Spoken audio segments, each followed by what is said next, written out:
Hi, everyone, and welcome back for another episode of Circling the Rabbit Hole podcast with me, Dr. Leila Kisiah. It's birthday month, September, and as well, it tends to be a month where we talk about many very key topics, and so that's what we're going to do today. We start off with Suicide Prevention Awareness Month of September, and as much as it's a heavy topic, I'd like for us to just take the time to acknowledge that there are many people who are struggling, but there is help, and prevention is much better than intervention. That's why we want to have this conversation very early in the month so that anyone who needs to find the right tools, find the right support system, we're here for you. And on that note, my guests on set today are specialists, experts in the field.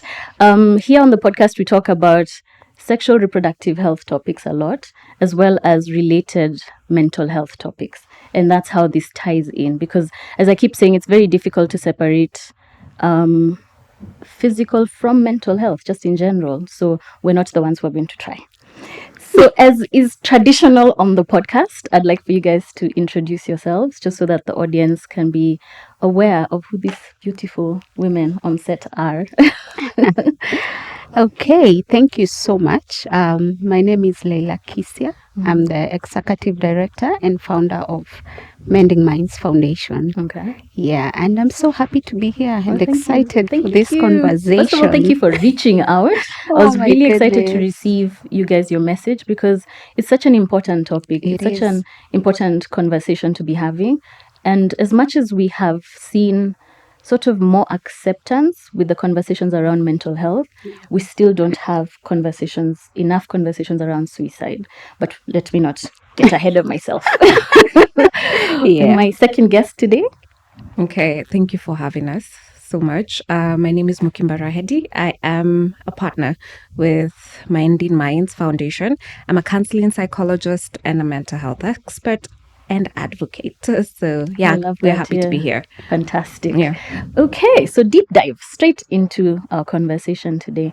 From your experience so far, like I said, we've been talking about mental health more, and I'm sure you guys have seen it sort of feels like more mainstream. And just before we started, we had a bit of a conversation about how it's almost like a cult.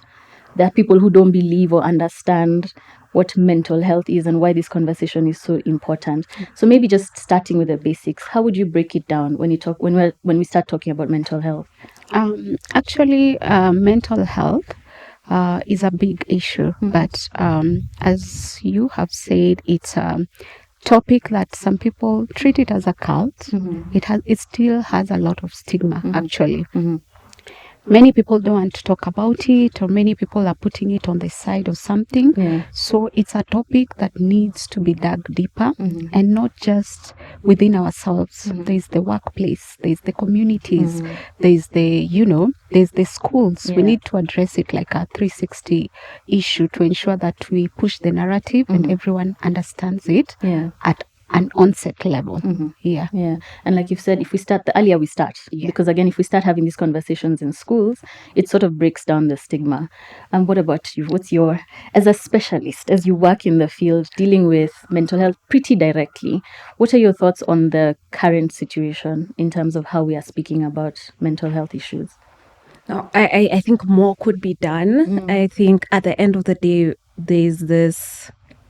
we sort of have like a group of people, like the way she's feeling, like that whole cult mentality, it can also blind us from the inside as mental health professionals, as people who've learned about mental health. There's that assumption that everybody knows about mental health, right? Yeah. We have this assumption that by this point in time, the information should have reached at the very most everybody, right? Yeah. But the reality is, especially this is why I love Mending Minds so much, right? Because it allows us access to people who wouldn't have that information to begin with. And I think that is more important because yes, there is a privilege that comes with mental health access, right? Yeah. It is expensive to receive mental health treatment. And so just the fact that there are foundations out here that are allowing that space to happen for people who may not have access, I think that is definitely very important, and it needs to happen. Yeah. And podcasts like this one definitely also allow it to happen. We're working hard. Yes. Despite pushback, we're working hard. Yeah. How would you define mental wellness? How would you define that, just holistically? Because again, we keep saying mental health, and maybe that's why it's felt like it's a bit of a cult thing, because people then don't understand, what does mental health mean? What does it mean to be well mentally? So maybe a bit of a breakdown there. Okay. I think it would be better if I said what wellness meant for me. So for me, wellness means when my thoughts, my behaviors, and my feelings are working for me. Right. So I know that sounds pretty basic, but it's because it would look differently for everybody. Right. Yeah. So like self-care looks different for everyone. But if my thoughts, my feelings, and my belief system is matching up with the things that I want, and it's allowing me, we call it rich and meaningful life. Yeah. So if it's allowing me access to that, then I know I am well. Right. Once I'm thinking in a way that's making me not feel like, hey, okay, then I start knowing that I'm a little bit skewed from whatever it would look like for me. So yeah, I think wellness has to be defined uniquely for each and everybody, right? And it does also evolve, right? Yeah. So exactly. wellness could look different in my 20s. It definitely looks different in your 30s. Amen. Yeah. But it looks different all the way through. Right. Yeah. And what about for you? For me, I always give it like a very simple thing. What you think will affect how you feel, and how you feel will affect how you behave. True. Yeah. That's true. If you feel you're unworthy, you will, you'll become sad and isolate. Yeah. That's true. So if we don't understand, or rather have the knowledge of how to shift, to start from the behavioral part to change our thoughts, it becomes a challenge. Right. Yeah. While we're still on the subject of wellness, I would like to just to deep dive a little bit in terms of, because you mentioned self-care before we go into grim territory. Self-care, what does it mean in terms of mental health? Because, there's also that trend for self-care. I'm going to do my nails, I have my facial, and then and yes, it does add to my wellness as a person, and it's different from one person to the other. But then what does self-care mean, or how would it be best to look at self-care in terms of now mental wellness? Yeah. So self-care actually is supposed to be how do I put it? Like an everyday thing. We cannot choose to do it on Saturday or Sunday, because we cannot do our nails daily. Yeah. If we pick that as a self-care. Yeah. Yes, people put it as self-care, going to the spa, you can't go daily. But what are these things that you can continuously do every single day of your life to feel better? Yeah. So, are you a gym person? Those are the things you can do daily. Can you go for a walk? Those are the things you can do daily. Right. Or can you journal? Those are the things that you can pick to do at the end of the day to feel better. Yeah. These are the simple things that we don't put into context, yet there is something about self-care you can be doing every single day. So for me, without running in the morning, I can't. Right. Oh my God, I'll be distracted. Yeah. I need to work out, I need to run for me to be able to function fully. I need to have my coffee. Yeah. I need to have my That's journal. me. I'm a monster. That's my coffee. Right. So self-care is something we can practice every day. You can call it a breakfast. Yeah. Yeah. Try to do something that makes you happy every single day. Let's not put it aside like these specific things that we pick, yet there are simple things, even like sleep hygiene. Yeah. Get enough sleep. Why are we on TikTok? Right. At 1 a.m. and we're waking up at 4 That a.m. death scroll, you're just non-stop. Yes, what is happening? Right. Then by the time you wake up in the morning, you're groggy. You don't want, it changes your mood. Yeah. Oh, have you ever sat with someone who has not gotten enough sleep? Oh, Ask me when I haven't gotten enough sleep. you are the You can victim. tell. Yeah. So those are just some of the simple things we can just add in our daily lives to be able to function fully. Right. Yeah. Anything else? Gosh, Leila just basically did a whole self-care deep dive. But I think what I saw an amazing thing. I love social media for it really gives verbiage to a lot of the things you have in your head. But there's somebody who said if your self-care routine starts to feel like folding a fitted bedsheet, then you need to take a couple of steps back. Wow. Because if it I need to starts think also that one through. Hang on. If your self-care routine starts to feel like folding a fitted bedsheet, Wow. right? Because that can be a whole that Pinterest wow. vibe thing, right? Oh. Because I think also sometimes we've complicated Yeah. what it will look like, right? And like Yeah. we've said, it has to evolve. Sometimes, you have kids. That looks like for me before kids and after kids, that looks very different, Yeah. right? Yeah. Sometimes, yes, it is isolation for 15 minutes, which is probably all you get, but allowing it to be as easily accessible and also not something that you need to postpone, right? Yeah. And so even with the running, I love it. It's fantastic, right?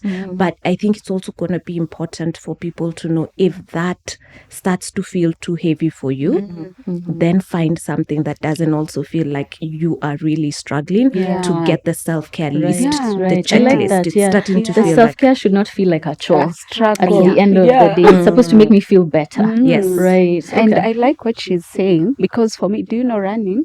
You think it started when? Right. As she says, it's self-care evolves. Yeah. Yeah, right? We explore different things. Ask me about running 2 years ago. Hell no, girl, I'm not running. I'd rather lift the heaviest weights than run. For real. Yeah.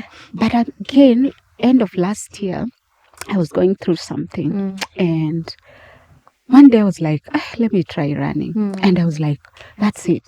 That's it. Something clicks at that That's point. it. Yeah. And I'm enjoying it recently. And I'm like, well, this is quite interesting. I've always been a runner myself. And then my brothers constantly, like when they bump into me on the road, they're like, so unafukuzwa na nani? I know. Like, sorry. Like you left the house. You're over here in the streets just running. What is happening? What's going on? And I'm like, no, this is self-care for me. I can't, this is how I regulate. I'm able to detach from everyday stresses, check in with myself, like have those deep conversations, catch up with the podcasts or the books that I'm listening to at the time. Like it's whatever works for you should feel like you said, it shouldn't feel like a chore. It should actually feel, I feel better. I feel well. There are some people who maybe running is too much. Like you said, a walk can work. Yes. Maybe your thing is being in nature. You can go outside and journal. Just ground yourself and breathe and take it in. Because if you're not doing something for you, again, because self-care is all about self, we tend to be, and especially women, we tend to be selfless. You're throwing yourself out there for your family, for your job, the people around you, anyone who needs your support, we're always there. But then who's looking out for you? Because that's another important way to look at it. I would also want to add, self-care is the most selfless thing you could do, right? Please say that louder. For the self-care is the most selfless thing you could do, right? Because it honestly means I'm letting the best version of me out. Exactly. Right? I'm saying, by the like for Leila, if I don't take that morning run, right? It's gonna be a really crappy version of me that's gonna be presented to you, and I love you enough to say no, right? So I think self-care is the most selfless thing that we can do, even for the people that we love. And like you're saying, for women, right? For moms, the only way you're a good mom, first look after you, right? After you feel well, then you'll be able to show up for your babies, for your family. Exactly. You fill up your cup. Because how can you pour like from an empty cup? That's true. That's true. But we tend to forget. I think there's also a lot of guilt associated with self-care for a lot of people, just in general, because your primary community-wise, I feel like as Africans, we tend to be givers. You're supposed to be giving and pouring out into your community. Everybody needs you. There's always someone who needs more than what you can, like what you have. So you're always supposed to be then giving. So then when you say, no, I'm taking a midday, it's like, oh, sorry. What is that? Why would you even, when we expect this of you? So I think, it's important to just mention, because then we go now into the grimmer side of things, when mental health is absent, when you're struggling with your thoughts, because this is where it starts from. It stems from your inner thoughts, your internal climate in your mind, and then into feelings, into then behavior. And then we have now extremes where we see more and more suicide happening, and in fact more so younger, because I think the surprising statistics for me came from the youth, where you'd be thinking, but you're just starting life, you're 10 years old, you're 11 years old, how do you even know about life enough to know about ending it? And yet those are the numbers we started to see coming up. One of the statistics I have here with me is from the WHO, and that was that nearly 703,000 people die by suicide each year, which equates to one person every 40 seconds. I think that number is insane. It's insane. It's insane. It's insane for sure. Yeah. And I think I'll talk about the numbers. So it's really sad to know that suicide is preventable. Yet we are losing people every 4 seconds. Like right now, as we are sitting out, ticking 1, 2, 3, 4, Yeah. someone takes their life. It's insane. Yeah. And the other sad part is that the second leading cause of suicide, according also to World Health Organization, is for the young people. We are talking about approximately 14 or 15 to 29 years. Like we are losing so many lives, so many lives. Yeah. And if we don't do something to prevent it, we're gonna lose the country, Africa. Keeping in mind, like Africa, we are still under the radar in terms of suicide. We don't have the capacity. We don't have interventions. We don't even really have statistics per se that are African. Yes, because of the stigma. No one will want to say someone took their lives. There is hush, even we don't have accurate data. Yeah. Because of cultural barriers, people are like, hey, we don't talk about this thing here. Don't come and talk about suicide here, Yeah. Or rather, stigma, where a family that has lost someone are being excluded in the community. So it becomes really hard for you to get the right data, for you to have conversations with people. So if we don't start pushing it like we are pushing it on this podcast right now, if we don't push this, what is it called? The subject, we are putting ourselves in a very, very risky position.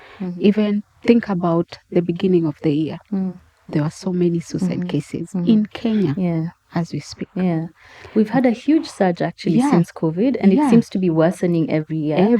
And again, when you look at, especially with recession, financial constraints, people struggling even just to, yes, I went to school, now I can't find a job. And I'm working so hard every day to find something to help me sustain myself and support my family. But I'm failing at that. I'm failing. And unfortunately, we internalize it as I'm failing as a person, not the system is failing me. And so we've seen high numbers of late.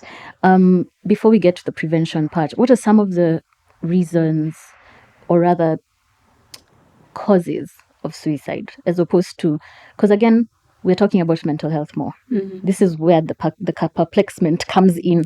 We're talking about mental health more. We're normalizing conversations around not being well and being able to say I'm struggling and being able to reach out for help, and going to a therapist has become fashionable. It is not like a few years ago where if I said I needed therapy, everyone is like, you're one step short of Madare for actually asking for help. But now it's become sort of more mainstream. However, we're seeing higher suicide rates. So what's going on there? What are your thoughts there? Okay. I want to take back when you had said that there were younger people who were committing suicide, right?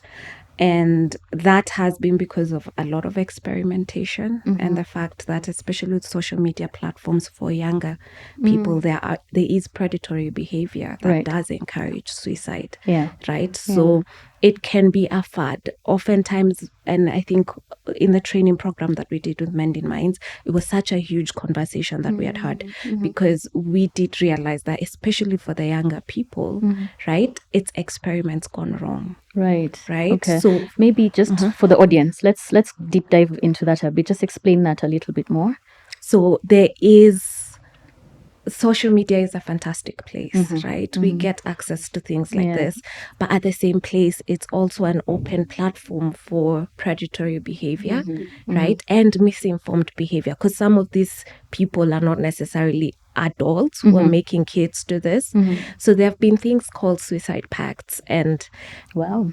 that has been, especially for the younger, because yes, life is hard, right? But like you say, they may not have the context of understanding, by the way, I've lived enough to think life actually is, so most people, like for a lot of us, when life wasn't great when you were young, you'd be like, when I grow up, right? You had a future. You're The like, future. when I grow up, If I work hard, if I push a bit more, I'll be able to get better. Yeah, that's true. But the major thing for most of them has been experiments gone wrong, and then also that disillusionment, because we are talking about mental health a lot more. It kind of sounds hopeless, right? Right. So the adults are telling you Life it is doesn't hard. get better. Yeah. So you're like, okay. Actually, yeah, because you have access to conversations that we may never have been privy to previously. And now I can take my camera and tell you guys I'm struggling. And then somebody who is not in the right frame of mind will see this as, oh, okay, so even when I grow up, it's just going to be as nothing bad. to look forward to. Right. Okay. So especially for the younger population, I think that has been, those two have been the most, because they are disillusioned. You'll find there's the Gen Zs and the even younger than Gen Zs are probably the most depressed, right? Because to be honest, we did have the privilege of, ignorance. We just used to think, when I get married, everything will be okay, right? Once I get that job. But now you're telling them, no, the job is not the answer. Then they're like, so what's the answer? They're like, I don't know. Right? And so they're like, oh, okay. So even what we used to have to help us hold on for the younger population, that has been what's been happening, right? Yeah. So especially for that section of the population, it's been that the experimentation's gone wrong, because there are those, and they've been even common to the extent that they are locally in our country. Right. Because I think we're used to seeing that in the movies and the series that we watched. But it has gotten, unfortunately, because of social media, everything gets to have access all the way here. So the pacts and that. Yeah. And also, I believe also substance abuse, because with the youth now, they have a lot more access and a lot more experimentation with drugs and substances. And so we are seeing even a loss, not just disillusionment, but a detachment from reality, because I am so spaced out on drugs or alcohol, and it's younger and younger ages actually, because now for me as a gynecologist, when you come into my office, I actually have to take a thorough substance abuse or use history, as opposed to previously where I would be like, do you smoke smoke cigarettes and drink alcohol? No? Okay. Now I have to sit and list so productivity. Do you? I need a yes or a no for so many different things, because it's really also impacting your health in other ways. Yeah. I love that. Like, you're sitting there, a gynecologist, but taking this part of trying to go through the, assessment in terms of substance because abuse. Again, you can't limit health to one body part. I have to part. understand the whole human. I like the one body part. They call us 1%ers.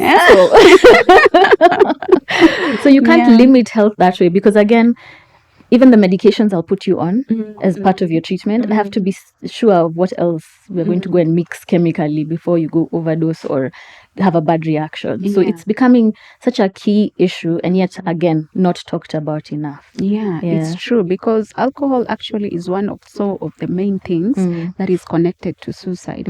Because there's a study that was done, 70% of those that died by suicide had a history of substance abuse. Yes. Wow. So it's a really key factors, and we will talk about it in the training. Right. Even the personality disorders. Oh my God, that is another factor. Yes. Yeah. Oh my God, that is another factor. because there are types of personalities who have really, really extreme impulsive behaviors, where now they go even into a position either to attempt suicide or, just take away their lives. Right. So it's a really key area when we also integrate mental illnesses and suicide. They connect. Right. And another funny thing about suicide, you don't need to have a mental illness for you to attempt suicide. So suicide is a risk factor and it's complex, and everyone is, you can be that person who takes away their lives, because as you have mentioned, there's also the aspect of physical illnesses. There's the aspect of abuse, how gender-based violence and such kind of things. Right, yeah. There's the aspect of, and when we speak about GBV, I remember the stories currently. You hear someone has killed all the children and took their own life. We have seen even a video trending where someone is attempting suicide. Then people get a hold of this man. I don't know it was which town, and they beat him up. And I'm like, oh my God. How is that the solution? Yeah. There's a lot of lack of awareness in terms of suicide, and it's a high time we push it further and have these conversations. As much as it's complex and we want to put it as a trigger warning, but it's not. It's something that we cannot talk about depression like a trigger warning. This is a space where we are having this conversation like it's an actual matter, and we need to put it an aspect of finding ways to prevent, intervene, and also reduce the suicide risk, which is really, really possible because it's preventable. Given how complex it is, then prevention, how do we go about preventing? Because then, is it easy to recognize somebody who is at risk? That's the question that comes to mind, given how many factors can be at play. Yeah. So I think it's preventable through capacity building. If you build capacity, especially for our suicide prevention program, we build capacity for professionals, gatekeepers, and also advocates, so that everyone reaches or has the information of these kind of things. So for me, I'll say capacity building is key area. And then I think, Rahedi, you can tell us about the risk factors also of suicide. Yeah. Okay. I think Mending Minds again just made a lot of stuff that again even generic training for counseling psychology did not mention. One of them was, and that's a big one, the calm after the storm. So one of the big pointers that somebody might be suicidal is if they've been complaining about their mental health for a very long time. And then there's this sense of joy and sense of elation. They stop talking about the issues. Right. That, and then that also comes with giving out their property, giving out things that used to belong to them. There's huge shows of affection, right? Withdrawal is also another sign. So it's really two parts of the same coin, because withdrawing also, if you were somebody who was super connected to people and all of a sudden you're withdrawing, right? And then I think another one that's really important is that when people say they are suicidal, just take them seriously. Believe them. Yeah. Take it seriously. Yeah. It's not, there's no one who is pretending to be unwell, right? The fact that, let's say I'm just trying to get your attention, I feel that is enough of a reason for me to get your attention. Because if that's the only way I felt that I could have gotten your attention, then there's something deeper is going on. Yeah. That's actually such a powerful point, because it's not something to take lightly or see it as a joke or this one is always just saying random things. No, that's literally the cry for help, because a lot of times we say, oh, but we never saw any signs. We didn't know that they were struggling, or we were not aware that the things were as bad as this. I mean, was it really this bad that we ended up down this road? A lot of times others will come and say that this came as a complete surprise, like complete shock. That person was so well adjusted, was coping so well. We thought they were okay. And like you said, this, especially because withdrawal is, I think, easier to pick up, because if somebody was social and suddenly they move away, you'll reach out and go like, okay, how are you? Is everything okay? As opposed to the, which is, tends to be a bit more common, is the sudden affection. I'm suddenly all the time reaching out and being super affectionate and really in touch, and this is not my normal behavior. And like you've said, giving away property or suddenly overspending, like I'm just throwing money away. Those should be key signs to look out for as well. Yeah, even some will tell you how they want to take their lives. And people will always think it's a joke. They will tell you how they are going to do it. Right. And at that point, that is a warning sign, because by the time you think about how will I take You've my actually life, thought it through. you've thought it through. Yeah. So we'll need to be really cautious of these really nitty-gritty things that we overlook. Right. Yeah. So even in terms of the person speaking of hopelessness, let me tell you, me, I always connect suicide with hopelessness. You don't see ahead, you don't see anything that will work out. You are seeing like there is no vision anymore. So when they speak of hopelessness, be very, very keen. Be very keen about that. Right. Because without hope, Yeah. That's somebody who's already checking out. Yeah, you have checked out. Yeah. I also wanted to add something. It hit me when we were having the conversation. I think the one, and like Leila said, it's a complicated thing that we don't have all the answers. So I also feel like it's important for family members to know that it is possible, especially with people with high functioning depression and things like that. And at least we've gotten labels for what that looks like, right? Yeah. But there are some people who are actually really good at masking their hopelessness and their disillusionment. And so it is possible that you didn't see the signs and it doesn't, because I also feel like that is actually a risk factor. Families that have had suicide happen within them, right, are actually at higher risk of committing suicide, right? So I think it's also important to let people know that it's not 100%. It's not like a science where you're like, you know what, we should have seen the signs. You guys, it's not one size fits all. And I like what she's saying about also families that have been affected by suicide, because there's also another key reason that we had a finding during the training. So the reason why people take their life because of their family members is because of lack of follow-up. Who is supporting those families? So once you isolate them, they get into a dark space and feel like, why am I going through this pain? And I can do the way A and B did and take away this pain. So it's very critical for us to create even a supportive system in terms of interventions or supporting those that are grieving by suicide. So it's really, really key for us to create a safe community where people can have this conversation and even have professional support in the process. Because even through the training, we go through grief care in terms of suicide. We speak about the complexities and why this can even extend to another family member. But with safe communities, we create safe spaces for conversation and intervention as well. Right. Yeah. Okay. We've mentioned Mending Minds Foundation several times, and now everyone is like, what is that? What is that? What's happening? What's happening? Is that something I need to Google?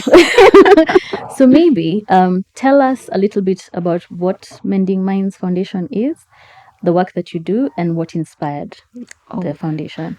So, Mending Minds Foundation is a foundation that is committed to the wellness of communities, individuals, and organizations.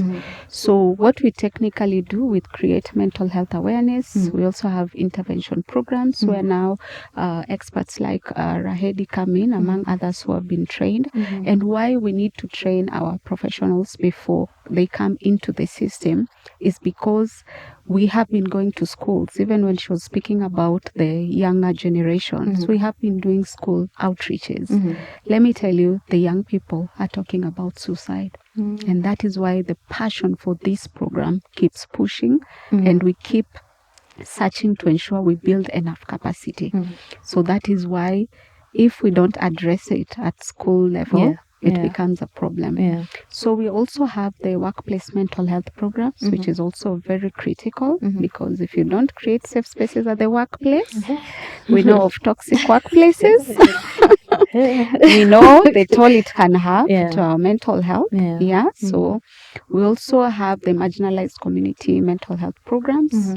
And then we also push for what is it, this one part, oh my God, this organization has a lot of Lots of little arms. Okay, yeah, that's good. yeah, That's yeah, good. yeah. So we also deal with the vulnerable groups. So Mhm. we ensure that we also have the youth programs because we know we have a youth badge in Kenya. So it's crazy. Yeah. So these programs were created over the years from 2018. Okay. So we were just going, this technically just going to communities, Leo we are here, tomorrow there. But again, we thought about kids needs to be involved.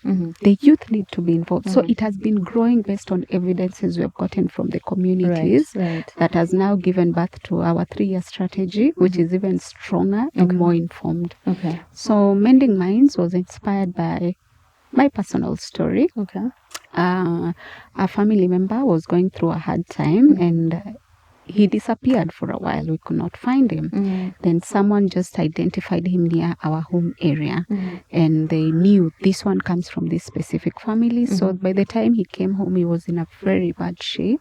By the time we found even what the major problem was, it took a few months. Right. So they could not tell. That was back then in 2013. Until they discovered it's severe depression. Okay. So this is where the story, or rather Mending Minds, is stemmed. Stems from, yeah. So from your personal experience dealing with someone struggling. Yeah. Okay. What is it like working with Mending Minds Foundation, Rahedi? It is fun. Yeah. It's a bunch of fun, mostly because Leila is extremely passionate. Okay. Right. Yeah. So it's nice to have a really good topic, but if you're dealing with people who are not passionate, and I think sometimes our passion comes from pain, doesn't it? Yeah. A lot of times, true. Yeah. I think when you have experienced something personally and it feels like it's close to your heart, it's easier to push through. Like, there's always pushback, we are still not where we need to be in terms of capacity building, in terms of allowing, even workplaces are not so open to having these conversations, right? Yeah. Because they're like, oh no, but we give people leave days, right? We are mentally health conscious, right? And we do 1, 2, 3 things. There's a dispenser, right? There's just all this really You can go to the bathroom when you want. and when you want, really. Yeah. But yeah, I think just the fact that it's been an enjoyable experience, and for 2 reasons for me, because of reaching into the marginalized communities and the vulnerable. Right. Like I said, mental health is still in a space where it is accessible to those who can access it, right? Yeah. And so through Mending Minds allows us to have access, especially through mental health education. And here's the thing, the marginalized and the vulnerable are the ones who are actually so open to mental health education. When you give them a self-care toolkit, instinctively 3 months later, they're like, you know what, I still use the things that you told us to. Right? Yeah. So for them, it is something that is, they're so hungry for the information. And I feel like through Mending Minds, I've had the privilege of at least having access to such people. And more importantly, the education, because there's always some new stuff that you learn on the ground and also through the training programs. Right. So then let's now, I like that you've segued there. Let's go into the suicide prevention training program that you have. Tell us a little bit about that. So the suicide prevention program was developed at an international level with Glasgow University, where I was able to take part 5 years ago. But 5 years ago in Kenya, is suicide really a thing? We've come from far, really far. Forget even suicide. Is mental health not even a thing?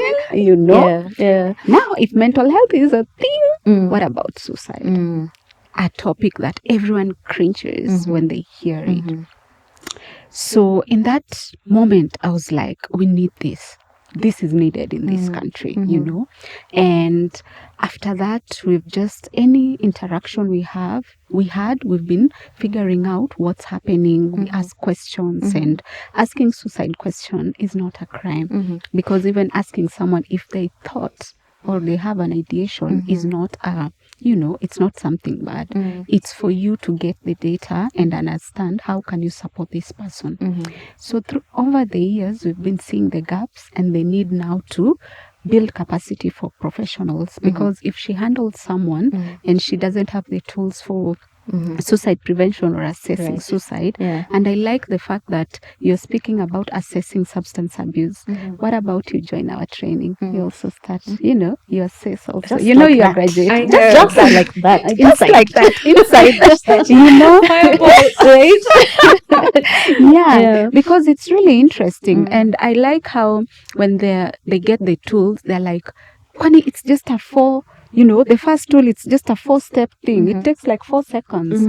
4 seconds for you to get this information. Yeah. Then if depends with what comes out from the tool, which will take you now to the second tool, which is now means the person is in a crisis and needs help. Yeah. So we have been really intentional for pushing for the tools, also information to ensure that we create awareness and reduce suicide risk, and also to ensure that we build capacity not only for professionals.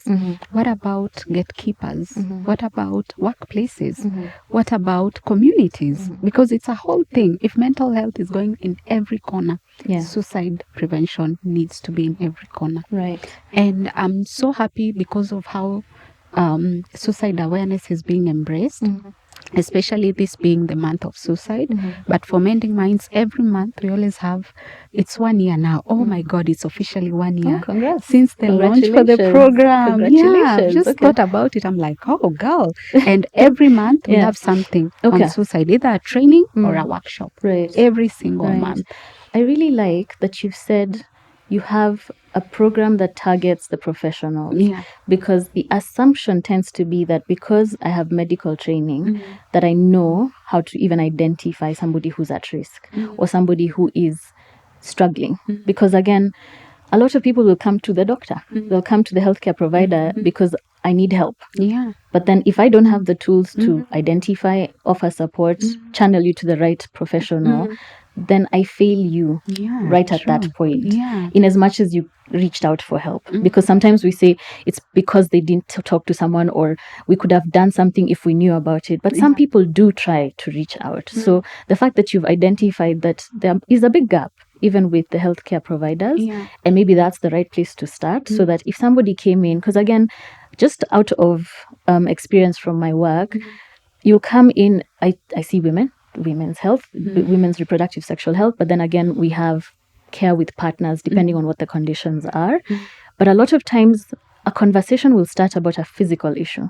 And by the time I'm done with the consult, we've gone into marriage, abuse, the chickens in the boma, the mother-in-law who is stressing, and then it's never, because again, as a human being, there's no way to separate physical from mental well-being. And so we start to recognize that I need to be able to know what to look for if somebody is truly in danger. And in this scenario, it falls in the same space as the way I'll look out to see if you're in a dangerous situation with your partner. I'm supposed to be able to assess for that. But then nobody really prepares you or trains you for are you safe with yourself? Right? So I love that you have that as a training program, because I think, again, we'll give all the details in the description box. But I think a lot of healthcare providers, professionals should start to look into training for themselves so that you become a safe space for the people that you're trying to serve. So I like that. Congrats with that. 1 year. Thank you. Keep at it. Keep it going. And we really hope that we go bigger and better in this second year. And that is why also involving the Ministry of Health and Madari Hospital as part of our partners, it becomes even easier to push even further for it. Right. And we hope that we keep pushing even at a bigger context. And I love the aspect of healthcare professionals, because you are the surveillance team, actually. Exactly. And we are trying to push for surveillance, and the only place where you can have all this data is in the hospitals, healthcare, actually. And I love that. And especially because it's not something someone will come up a lot of times and say directly. So if you have the training, you're able to pick up and ask the right questions. The right questions. Probe a little bit more. Also given the tools, how to go about it. And if there's a crisis, what happens, you know who to reach out to. Right. You can call this number or wherever to ensure this person is integrated at the right place, right time. Because even for suicide intervention, it's it's, let's say we are below even 10 or 5% when it comes to intervention. Right. Yeah. Okay. Yeah. Okay. Because trying to think, if someone comes to you and tell you they have a suicidal thought, where will you Where do you attempt? What do you say next? What do you do? How do I direct you? Yeah. Who do I send you to? Yeah. Where do I send you? Yeah. Are there again, and also, like we said, there's a lot of stigma around it. So some people will come to you because you're the healthcare provider. You can't then tell me go to someone else without guidance. No, okay, no, you're fine, you're okay, but I want you to call this number. I should have a system. In fact, I should be able to create a system around you immediately, so that you're not now thinking, okay, it took me everything to come talk to her. Now I have to build up again to go talk to someone else. What are we doing here? Yeah. So creating that system is really critical. I agree. Yeah. We should steal her. Yeah, she should definitely do Yeah, the because program, she's right? she's playing a very key role in terms of surveillance. Listen to them discussing Yeah. me like I'm not here. I know. You're not here, boss. No, but the program is it is something that is very helpful, right? Yeah. Because also, like you were saying, the step by step of knowing what to do, so that it's not some ambiguous thing that last week you told Jane, okay, you can go talk to this one, right? Go to Peter now. Now it's a nice detailed step by step and a pretty easy one, so it's also easy to make it feel supernatural and not like crisis. Because also, if you panic, somebody has come to you in a panic, then we're kind of we're all done, right? So I definitely think the program is something that should be considered. Teachers as well, right? I feel like teachers are not, especially high school teachers, right, need this desperately, because they're always the first contact point, and especially right now, like you said, the younger generation definitely need to feel like someone sees them, someone cares, and that yes, we get it is a cry for attention, and we are giving you said attention. Right. And it's sad to know that there is a suicide case in a school. We are supposed to start a program, a high school. Attempted suicide. So it's a really key area, and even for teachers, we have like a program for them. It's a step-by-step program, an 8-week program, to ensure that we build capacity also for them to identify these nitty-gritties, for them to alert either the head teacher or rather connect the school with Mending Minds Foundation. Right. So there are so many big plans in terms of trying to support the young people and ensure that they have safe spaces. Because there's a school also we went, and one was saying, hey, niambie teacher, mi siwezi ambia teacher, unajua hata ni chapa, such kind of things. Right. Okay, in quotes. Yeah. So it becomes really tough to try to engage the kids if the teachers don't have the capacity. Right. Yeah. For you, Rahedi, as a professional who's gone through the training, what key points do you think you picked up that, again, you've already had training, you're already a psychologist, you are well versed in mental health matters. What was the value add for you with the training program on specifically now suicide prevention?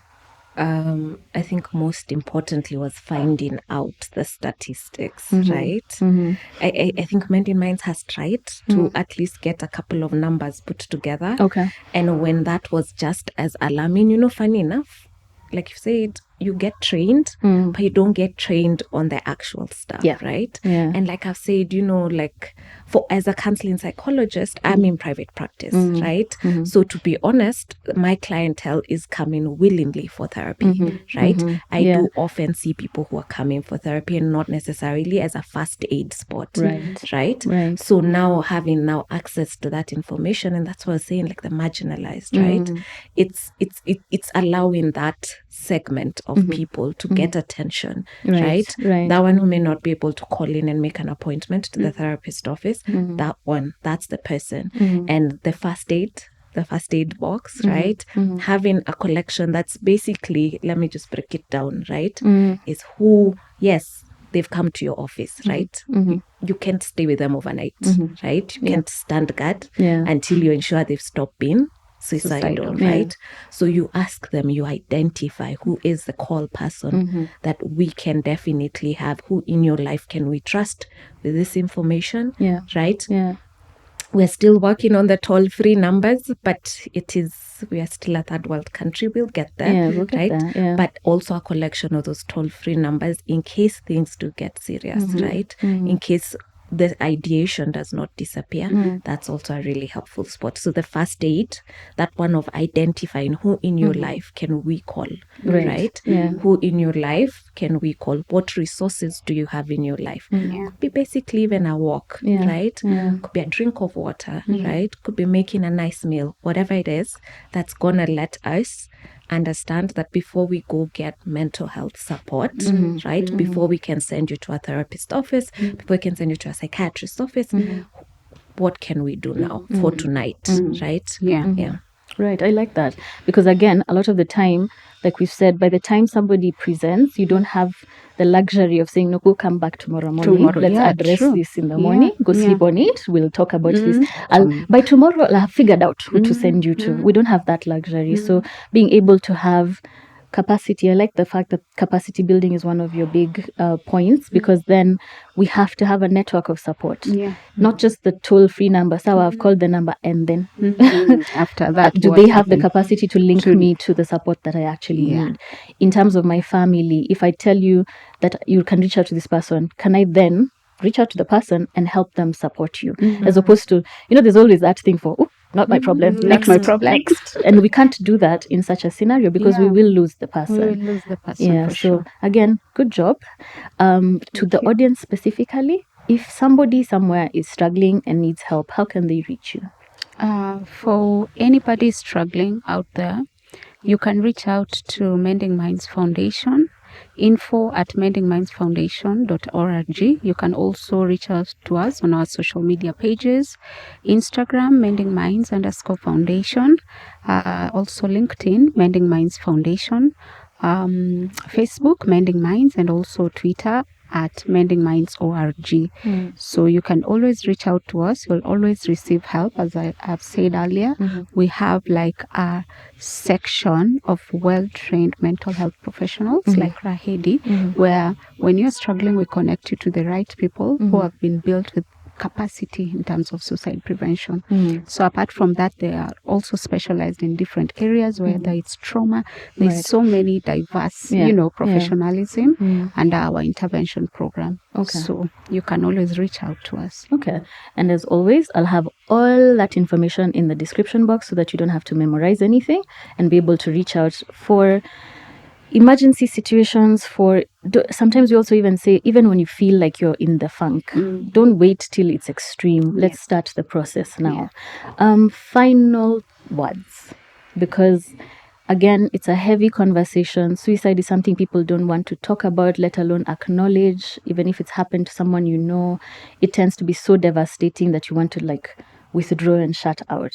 So from each of you, just any pointers, words of encouragement, tips for someone who may be struggling, and maybe also tips for the people around them, for family, for friends, for co-workers, the people who will be the primary, probably the first person to pick up that something is off.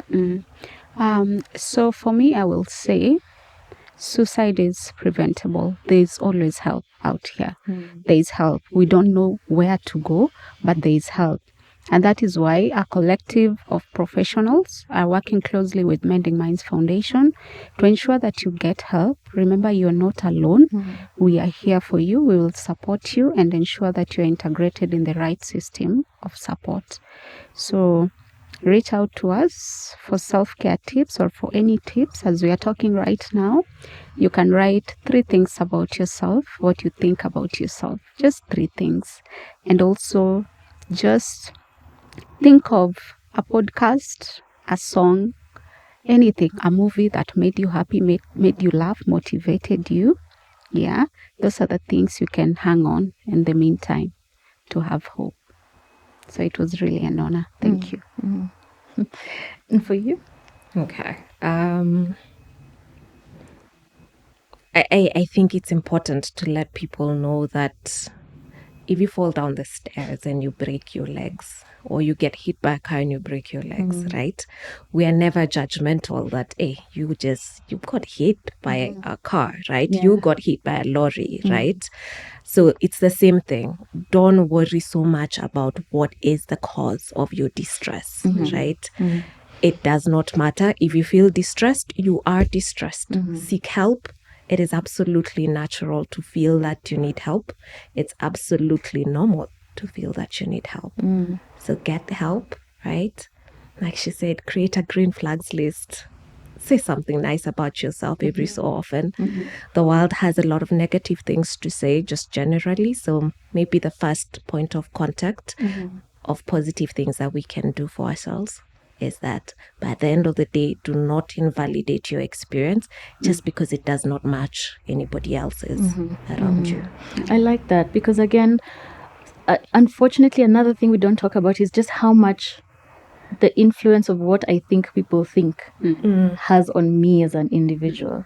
And this is in everything. How you dress, how you present yourself, how you think, how you act, how you speak about your feelings. We tend to invalidate because you're like, oh, they'll not understand me, or maybe they'll think I'm crazy, or I'm not even in a position where I should be feeling like this. If I compare with so and so, that person is struggling. So why am I the one to say that I'm having an issue? And I think it's a very bad way to invalidate yourself. And I love that you've spoken truth to validate. Your feelings are valid, regardless of what you think personally. Now we're not even thinking about outside. Regardless of how you feel, your feelings are valid, and don't wait or look for permission externally. I think that's a good takeaway. And if you feel you need help, please reach out. And I think I'll end this episode on that note. Thank you so much to both of you for taking the time. Like we said, it is Suicide Prevention Awareness Month this September. And we would like to highlight this particular topic just so that anyone who feels like they're struggling, please know that you're not alone. Please know that there's help out there. All you need to do is take that extra step and ask for help. Start from within as well. We'll keep emphasizing that it starts from a thought, becomes a feeling, then turns into behavior. Let's start to clean up the thoughts in our own minds. And thank you, as always, for joining us for this episode. I look forward to seeing you on the next one.